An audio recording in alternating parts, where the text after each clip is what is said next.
Well, hello, folks out there in YouTube land. Got a good show set up for you. All right, folks, Barstool Sports, Walker says that Florida might need to fire Billy Napier this year.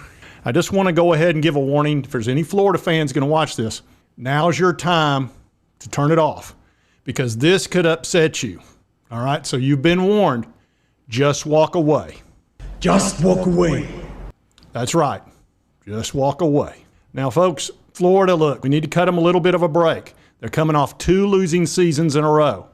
So that's not easy for them to do. And always remember how supportive they've been to us over the last 15 years during that losing streak when they had our number. They've always been kind and supportive. They've never laughed. They've never given us any grief. So the last thing you need to do right now is enjoy this video if you're a Tennessee fan, because they certainly would not if we had 2 losing seasons in a row. They would be very kind. So just do not laugh. Do not revel in it, okay? Because I'm certainly not. You know, when it comes to Florida, I'm super helpful and supportive to that team because that's how they've been to us. So this person that's on YouTube is not liking what this Barstool Sports person said. And I'd never seen her before. Her name goes by Allie Peak, and she's got a YouTube channel. And let's see her response to what Mr. Walker has to say. Brandon Walker put out a video in which he had some thoughts about what will happen at UF this season. Let's watch that really quickly. All right, college football 2023 team previews. And if you want to see a team that might sneaky get their coach fired this year, it's this one, the Florida Gators. The Florida Gators might have to fire Billy Napier at some point this year. They're, not going to be very good. They couldn't win with a top 4 quarterback last year in Anthony Richardson. But look at this schedule. They're never going to be in front of it. They're never going to be in front of it. They're going to chase all season long. They're never going to have a winning record, perhaps. They start off at Utah, loss. Then they win a game. They play Tennessee at home, loss. Win another game, play Kentucky on the road, loss. 2-3. We're through September. We haven't had a winning record yet. Then let's say you beat Vanderbilt. You get to 3-3. Now you're at South Carolina and Georgia and Jacksonville. 2 losses. So you're 3-5 at very best. After that, you got to get back on the horse. You got Arkansas and LSU back-to-back. At best, that's 1-1. So you're 4-6 or something right now. You got Missouri, say you beat them 5, and then Florida State's going to wear your ass out at the end of the season. 5-7 might be best-case scenario for Billy Napier's sorry ass at Florida. And if he didn't have a 5-star recruit signed right now, quarterback DJ Lagway, well, he's not signed but committed.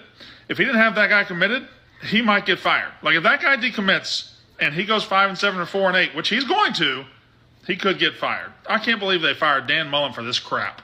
All right, first of all, UF isn't firing Napier after year 2 for several reasons. All right, first and foremost, this may be the most important reason why they are not firing Billy Napier. They would owe him $30 million.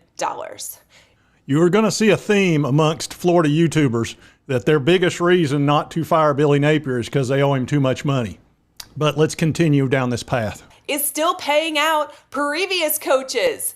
They are not going to put themselves on the hook for $30 million to Billy Napier. They just are not. They would never have even structured his contract like that to begin with if they thought there was even a remote chance they were going to be getting rid of him after year 2. So for financial reasons, no matter what, unless something really catastrophic happens, they are not firing Billy Napier after year 2.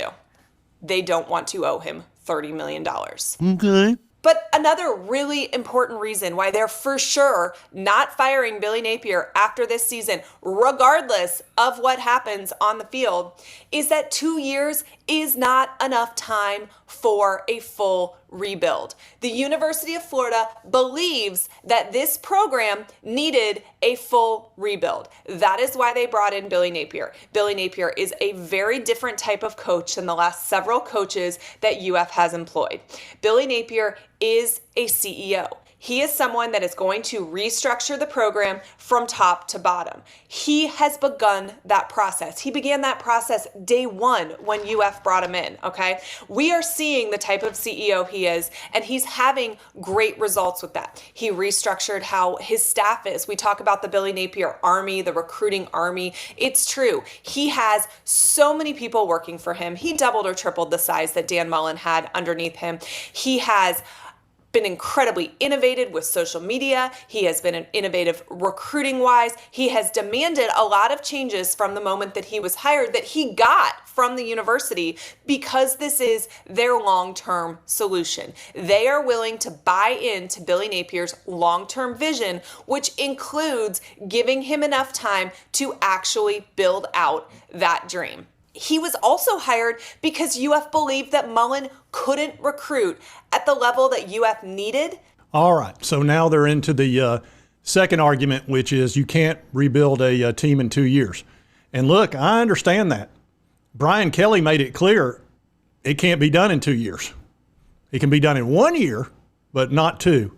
And, of course, we know our guy Josh Heupel, he made it clear it can't be done in 2 years. Not a national championship anyway. But, you can go 11-2 and win the Orange Bowl. But they believe they can't do it given the circumstances that Dan Mullen left them. Now, again, Josh Heupel had 30 guys transfer out and had a cloud over him from Jeremy Pruitt. But look, you know what? That's a reasonable argument 10, 20 years ago. I don't know about today. If he has another losing season, it's not going to be pretty.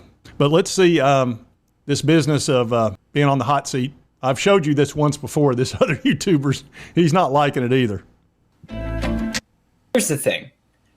I don't want to talk about this, but I feel like given how much I've seen it from multiple national media outlets irresponsibly saying that Billy Napier is on the hot seat.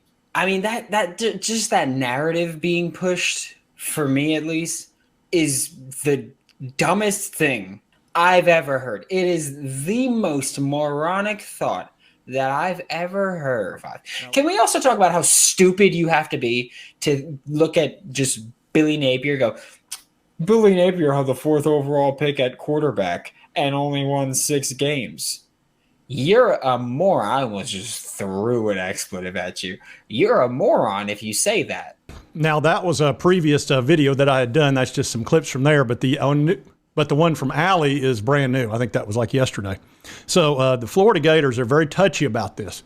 Now, look, here's the problem down there, and they've been talking about this, is that they think they just need a game manager. We'll continue to bang the drum that just having consistent average quarterback play is good enough to get the job done for UF this season, all right? Florida does not need a lights-out quarterback. They need a game manager because there is lots and lots of offensive talent on this team. The Gators want to be a running team. They should be a running team with the amount of talent that they have in that running back room. All they need is a game manager. They're going to rely on getting the ball to their playmakers in space. Their offensive line is going to give the quarterback time to make good decisions when it's fully healthy, if the offensive line stays fully healthy, gets fully healthy. But here's another huge piece. Consistency. That is what is going to be huge for the Gators this year. I think we're going to see this team be much more consistent. I think you're going to see a Florida quarterback who makes good decisions consistently. Last year, AR was pretty boom or bust, right? He certainly went out and was a major reason that we won the Utah game to open the season. But he just couldn't put it together consistently. He was a huge reason that we were in it against LSU and Tennessee, but he could never really find that consistency throughout the season. So as a result, the team never really found its true identity. This year, I believe that they'll be able to rely on what they know, which is their running game, getting the ball to playmakers and not asking too much of the quarterback. Oh my. Now look, I want to say this first. We have to go down to the swamp and play at night. That makes this a tough game for Tennessee. Even though we should win the game, that's a very difficult task, the swamp at night. Man, those alligators just come out of nowhere. So, it's been a long time since we've won down there.